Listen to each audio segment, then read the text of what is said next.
are back. That's right, we are back to Football 101, and I want to make sure that I'm doing everything right in the studio. Hopefully my microphone is working. This is Football 101, and we are covering the NFC South, and right now this is show number 11, and we're covering the New Orleans Saints. That's right, the New Orleans Saints. That's right. Wow, what a great opportunity to dig deep into the New Orleans Saints. And I think this is really a great opportunity to find out what direction are they going to go, because this is a pressure year for the New Orleans Saints. And of course, I'm your host, The Beetle, former defensive back in the day, Miami University. Yes, I was a walk-on scout team player. Got to see some action as a field goal block specialist, and also as defensive back in my final year.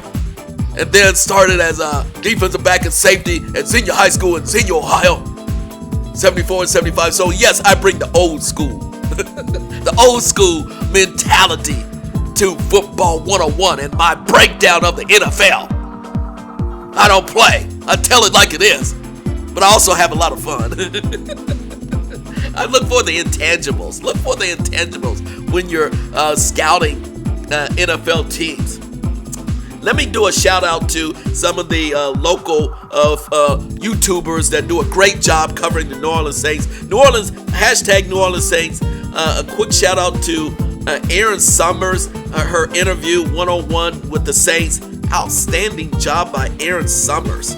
And let me just say, the entire New Orleans Saints coverage by their team provides a really good assessment of where this team is at. I really like how they cover the team during training camp. And let me just say, again, I'm going to give you my bias a little. I'm a fan of Derek Carr. Derek Carr's third year here. It's going to be his third year. And with the head coach Dennis Allen, his third season. And yes, Dennis Allen is on the hot seat. Head coach Dennis Allen is on the hot seat after the years under, with the previous coaching regime. And Dennis Allen is, he's under the gun. But guess what? When I saw the press conference, how he handled the press conference, I was very impressed of how Dennis Allen, he is more serious. And he is, again, you can see that he's calling out plays right after practice. During one of the practice this first couple of weeks, he was calling out players. He said they need to step up. He was specifically talking about the DBs, the safeties. If you want to be a starter, you have to step up. And again, it's the entire. You can feel this. The entire team it has an edge about them this year. They know they have to make the playoffs. They know, particularly the veteran players know they got to go deep in the playoffs. Simple as that. They have enough veteran leadership, and the schemes are efficient enough. They have offensive coordinator Clint Kubiak that works well with Derek Carr. Defense coordinator Joe Woods. Lots of veteran leadership at the coaching. And so the head coach Dennis Allen is turning it up another notch. Really good to see that. I mean, he I think he put it on cruise control for the past couple of years. Now he's edging it up across the board, rightly so. Now let me just say also, the New Orleans training camp, I didn't know where it was located, but yeah, it's located. They're not in New Orleans. They're in Irvine, California. They're in Cali. They're in Irvine, California. Oh, it's beautiful there. And I've seen their practice, and even Derek Carr, he's a California kid. He loves it out there. You know, he loves his family is out there. His brother, who former quarterback as well. They're all out in California and looking at their training camp. Those who are out there who are from California. So Derek Carr really loves the training camp in Irvine, California, which makes sense because it's just too hot and humid in New Orleans to have a training camp in Louisiana during the month of August. So a big shout out, a smart move to have the training camp in Irvine, California. So now let me get to the quarterback. Like Allen, this is a big year for Derek Carr, who was a major disappointment in his first season and bore the brunt of fan frustration. Carr has all the physical quality teams look for in franchise quarterback: accuracy, arm strength, and functional mobility, but can baffle with inconsistency. Let me just say, yes, he will admit that he was inconsistent, and he needs better coaching. I think he's getting a better coaching from the quarterback's coach, Andrew Janico. Matter of fact, a one-on-one interview with Aaron Summers, Derek Carr admits that he wants to use all of his skill sets and his athletic ability, not be confined just dumping off the pass. He wants to use his athletic ability, as he says, his skill sets. And he is an athlete, no doubt about it. But now he's developing great chemistry, and he admits with now knowing who the number one wide receiver is. And again, you're talking about egos. And it's important to know who's the number one, who's the number two. But now Chris Olave is the number one wide receiver now that Thomas has moved on. And so, again, Chris Olave, number one. You also have Rashid Shaheed. He's a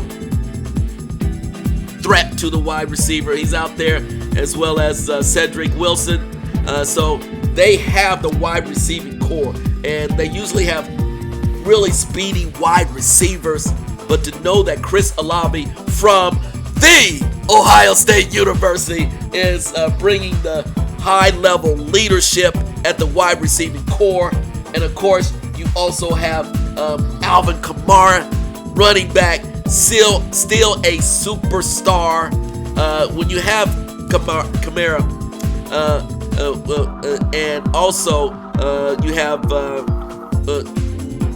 who is it? James Robinson, Jamal Williams, and Kendre Miller. They have a slew of running backs that are outstanding. So it doesn't fall all on Alvin Kamara's shoulders. And matter of fact, Lindy Sports. Oh, by the way, I'm using Lindy Sports. Sorry about that. Lindy Sports as the base of my assessment. And according to Lindy Sports, he says that Kamara has lost some speed and elusiveness. So that's the reason why they need some extreme backups. Kendre Miller showed flashes of potential during an injury-plagued rookie. He's still raw, but the size and speed and burst to become a big playmaker. He needs to step up in his second year, and so that's where they see they need help in the backup of Alvin Kamara. But their offense is very potent, and I believe, and I truly believe that Derek Carr will step up. This is the year that I think the team will make those strides, and he looks like he's healthy. He looks like his mentality is much better after coming from Vegas and being with the first LA Raiders, and then Los Angeles Raiders, then Las Vegas Raiders, and all the turmoil there. So I think he's finally settling in to a place that truly, and he's saying this, let me use all of my skill sets.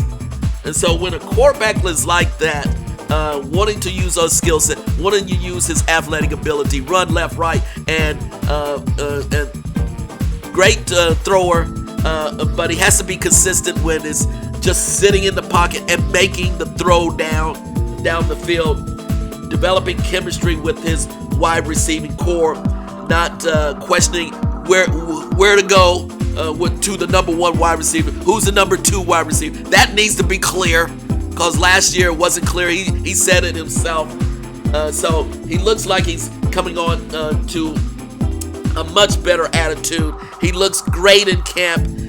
He looks efficient. He's throwing well in camp. So much props to Derek Carr. They're very potent. He's a high veteran, and I believe he's going to up his game, and I believe he's going to be all pro this year. The pressure is also on Derek Carr. So this is it for Derek Carr. He has to perform, because it's going to come down.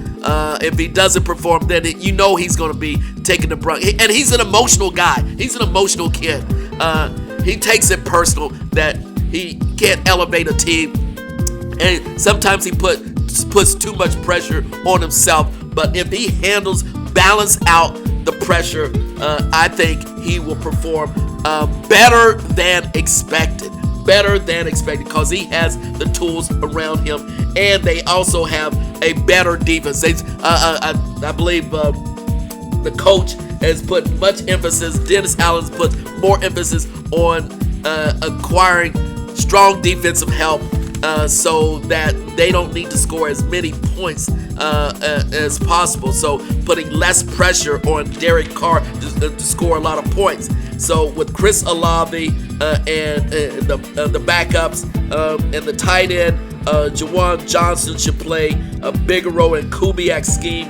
And again, Kubiak has a different scheme, and I think they're looking like they're adjusting to that new scheme. And it's high powered, it's fast.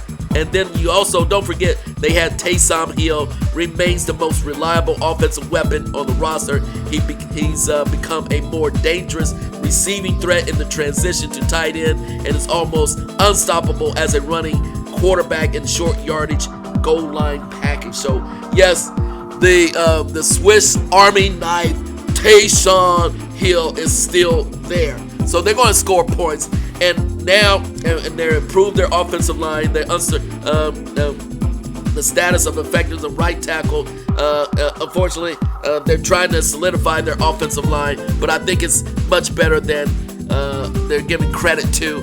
As for their defensive line, the former number one overall pick, Chase Young, was signed in the free agency to bolster up the pass rush. And so you have young Chase Young. Now I just saw the interview with my boy Cameron Jordan. Cameron Jordan is such a high professional NFL player. He's coming in with he's coming in at end, and you also have Carl Granderson, you have Brian Breeze, and you have Chase Young, I said Nathan Shepard. But Cameron Jordan has come in to camp, just a class act. He said it's about being real professional. We have to do it. We have to do more. And he's also coming slimmer than I believe he said he lost 14 pounds, and then now he's had to put on some pounds because he was ready. He said we need relearning. He's actually relearning defensive end. He's taken bits and pieces from other defensive end, the skills, the strategy, the hooks, the pass rush, leaning, the body work, the body control. And he said, I'm learning from a lot of other veterans. Aaron Donald, he admires greatly. Aaron Donald, who just retired, he said, I'm recrafting my game. And so he wants to be that dominant defensive end. And so it's nice to hear that a veteran like Cameron Jordan is retooling his own game. He's standing up after 6 years being there, 6'5", what is he? 6'5", and 261, 281. And so he's slimmed down. He has to slim down. He looks more toned up. But he's showing the leadership, and he said, "This is the season." He exactly said. He said, "This is the season of more. This is the season of more." He's tired of not making the playoffs. He said, "We all need to step up." So he puts it on his own shoulder. He's not putting. He just expect the other younger players to have an attitude of more, a season of more. They have too much talent on this team. So, and he also mentioned Shamar Jern, Charles, defensive back, outstanding young player. And then on the secondary, of course, they have my boy Tyrann Mathieu continues to make plays on the back end, compensating for his lack of size and speed with his instincts and intelligence. They're trying to get another, Dennis Allen's trying to get the other safety to step up. And he said people just need to make plays and really step up in the secondary. That's where the defense makes a difference. Special teams, it remains to be seen how the NFL's new kickoff setup will affect the speedy Shaheed Rahi on returns, where his breakout speed makes him a big threat. They have kicker Blake Group has a powerful right leg despite his size. Accuracy is sometimes an issue. The intangible, a malaise of mediocrity, has infected the Saints. Yes, mediocrity. Once Sean Payton left, Drew Brees left, the team was just lacking energy, juice. So they became complacent. Players reported a renewed issue of enthusiasm and optimism. And again, the pressure is on. Enough. Move on from Brees, move on from Sean Payton, and it's up to Dennis Allen to reinvigorate this team. And you can hear it from Cameron Jordan. He said it's about a season of more. So the attitude is there. Derek Carr is ready, and I believe they're going to step up big time this year. They are a heavy laden team with a lot of talent. And so here's their season, 2004 season. It's a competitive season, a challenging season, but here's their season. They start off on the road. They host the Carolina Panthers on game number 1. Yeah, take care of business. They host Carolina Panthers. Second game, the next game, they go to Dallas. Next game, they host Philly. Next game, they go to Atlanta. Next game, they go to Kansas City. Then next game, they host Tampa Bay. Next, Denver. Then they go on the road to LA Chargers. And then they go on the road to Carolina. Then they host the Falcons. Then they host Cleveland Browns. Then there's a bye. And then they host the Rams. Then they go to New York Giants. And then they host the Washington Commanders. I said it. But Washington Commanders. Then they go to Green Bay. Then they host Las Vegas Raiders, and then they finish out on the road at Tampa Bay. That's going to be a barn burner of a game. That's going to be for the challenge of the NFC South. And so I have the New Orleans Saints with a record of 12-5. That's right, the 12-5. They're that good. The Beetle has been impressed by the new attitude, and they just have too much veteran leadership, a new offensive coordinator. I think they're going to get it together. They're determined. You can hear it among the players. It's about doing more, and they're ready. They're frustrated. They rested on their laurels in the past, but now it's time to show action. And you got enough superstar athletes take it up another level. So there you go. That's the Beetle assessment of the New Orleans Saints. I just keep on bringing it. This is going to be an exciting season for the New Orleans Saints. I can't wait to see them do their thing. So, as I always say, let's do this.